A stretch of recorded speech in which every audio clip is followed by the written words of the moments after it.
It's Wednesday morning, sometime it's July. Wednesday morning, July 1st, and I am currently waiting on ink. So I have nothing really to do until that ink is delivered. So I thought, let's do a shop tour.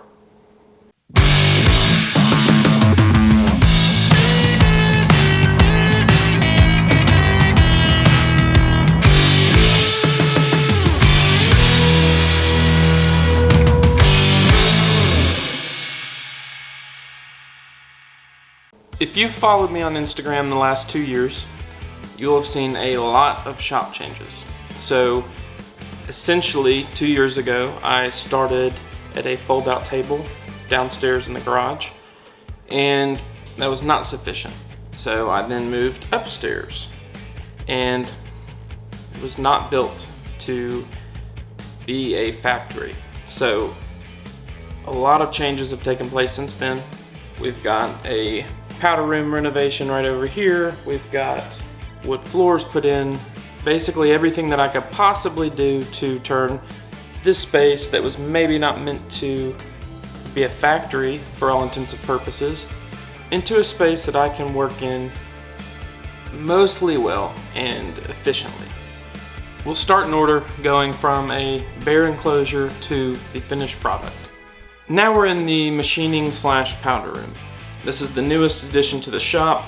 It's not really built to the point that I would like it, but it gets dirty. So we kind of just ignore how it looks. All of the enclosures are unpacked here and put on baking pans. So I'll just sort how many I need for that particular project, put a thermal label that distinguishes what exactly that project is. I will then move over to the drill press, very soon the CNC, which I will show you, and from there we machine them, get them all done, and then move them out of this room. Anything in this room gets completely covered in powder, so we don't want our bare enclosures getting contaminated with someone else's powder, so they then move to our racks in there. To show you just how extra I am, we have thermal printed labels, typically with either the company name or the artwork if I like it.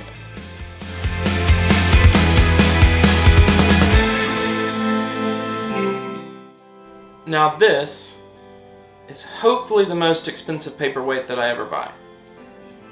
Hopefully even sooner, it's not a paperweight.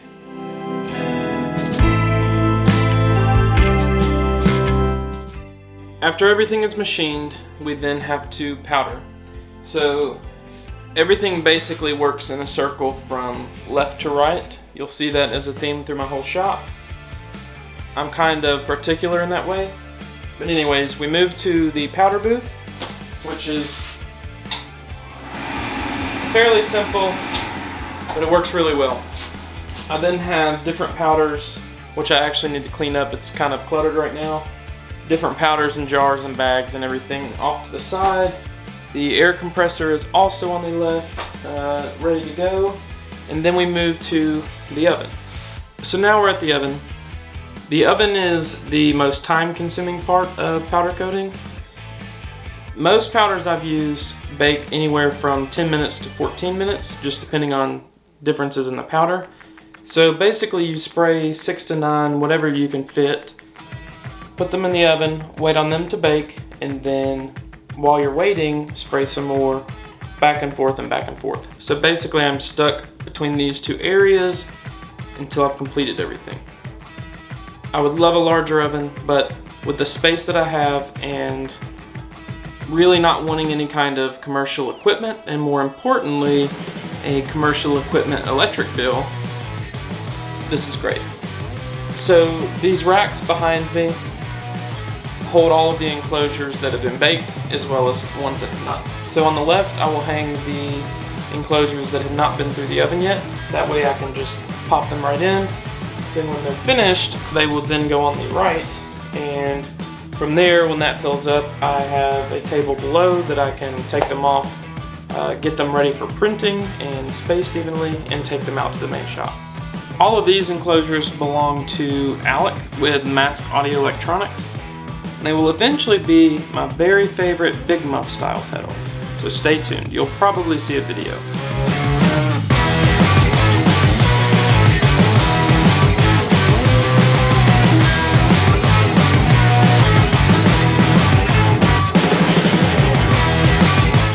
After we powder, we bring everything on baking pan racks to this rack. The larger rack houses mostly other companies' stuff. Everything in here is in the queue to be printed, so they'll go there until I'm ready to print. The smaller rack houses mostly my things, or all of my stuff.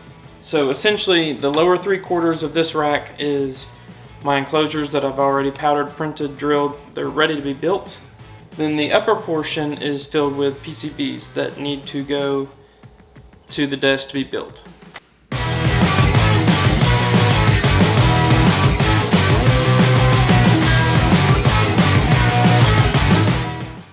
The table behind me is potentially the most important workspace that I have. This is my floating workstation, meaning it does not have one single use. So when I'm printing, I will lay out all of my enclosures on it. That way I can go right behind me and swap out trays very quickly. It gives me a good visual of everything that I have to complete, everything that's done. It's just nice to have an open workstation. When I am packing up the orders, I will pack all the bubble wrap, slide them into their bags here. When I'm packing up my personal pedals, I fold all the boxes here, I fold shirts here, dump all the stickers here. Pretty much anything that I need to do and need a dedicated space, but not a dedicated space daily, it happens here. Now we're ready to print. Screen printing is really the only reason that I offer any of these enclosure services. I don't mind powder coating, I don't mind drilling, those things are fine, but screen printing is where I actually enjoy myself. So I love to experiment with different colors. Getting a good print, especially a challenging print, is just very satisfying. I have a basic single color press here. The really important part with any press that you're using for pedal screen printing, to me, is the height. So if I want to stick a pedal on its end and print the top, like all of my stuff, I really have to have a decent amount of height there. So this press works great for that. A little bit of a better angle. So we have the press.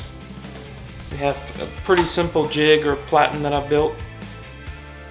Works really well. It's kind of universal, so I don't have to swap it out anymore. I have a rack of squeegees here. I have all of my inks over here. I have acetone and different thinners up here. I always have space for a tray over here. That way I can print each one, put it back, fill a tray up, move it behind me, and bring a new tray in. Under this bench I have plenty of storage for acetone and towels and rags and other platens and pretty much anything else I need for screen printing.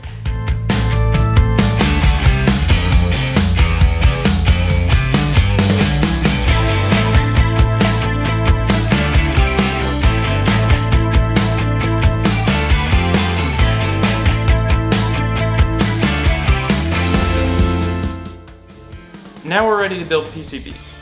So I take PCBs off of the baking rack that I showed you earlier, load them onto a couple of smaller trays, set them here. I load them all into the PCSA1 here and stuff them. So every component like capacitors or resistors or anything like that is stuffed here. I have all of my parts trays here, pretty much everything within arm's reach. As we move left to right again, we go to the main working area. So all potentiometers and wire and enclosure stuffing, any of that happens here. So I start with the potentiometers and wire here.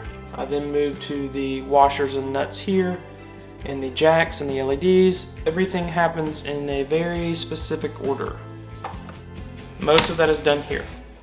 When I'm not building, this also doubles as my breadboarding station, prototyping station, pretty much anything like that. also happens here. I do my best to keep down all clutter, though up here you have a little bit of clutter. Under this bench, it may be difficult to see, we also have these large totes. So I have spare PCBs, I have potentiometers and jacks, anything like that. I pretty much buy everything in bulk, so finding space to fit it all is sometimes challenging. Luckily, this bench is pretty deep, so my feet really aren't hitting any of it, so I just kind of line the back wall with totes. I also have a toolbox here with different sockets and things like that, as well as more shelving down here. There are some older run PCBs that I'll probably still use, so they have not gone into the recycle bin. I also have paints and tools and everything else on these shelves down here. So that's not super organized, but I know where everything is. I have to show you the baking pans. So this is, I believe this is the smallest size. This is 1/8 baking pan, and these are my tool trays. When they're straight, I have pliers here, screwdrivers here, sockets and SMT supplies here. They're a little dirty right now.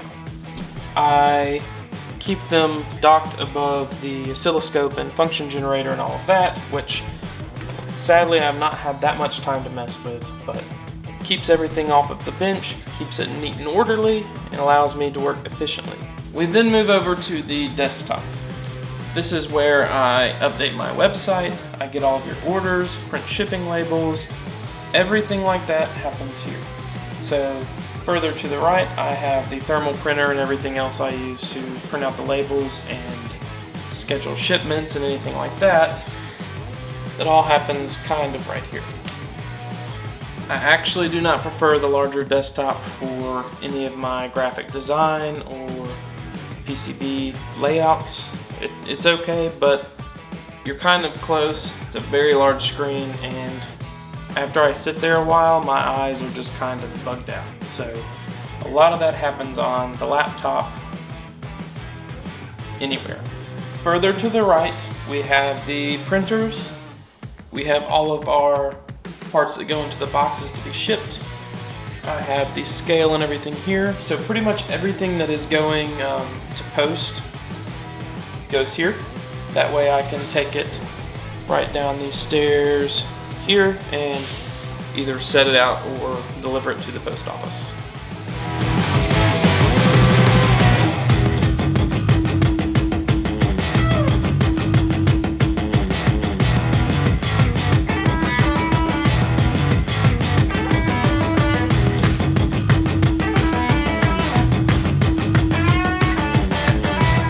We've now made it to the testing station. So everything is tested here. I have all of my guitars here. I have a few amps here. Pedals from friends and colleagues here. Everything is set on a 24-hour burn, making sure, you know, anything that goes wrong at that time. And yeah, they're tested here and shipped out to you. What is probably the most fun part of the shop doubles as the very least used part of the shop.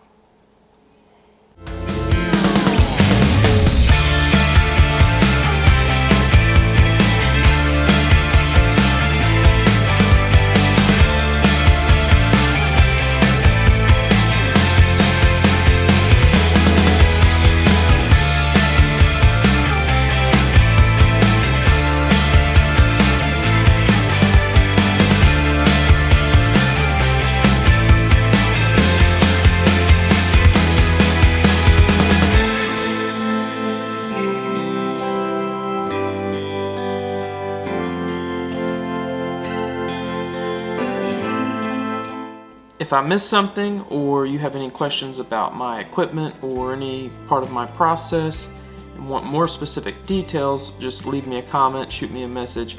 I'll answer to the best of my abilities.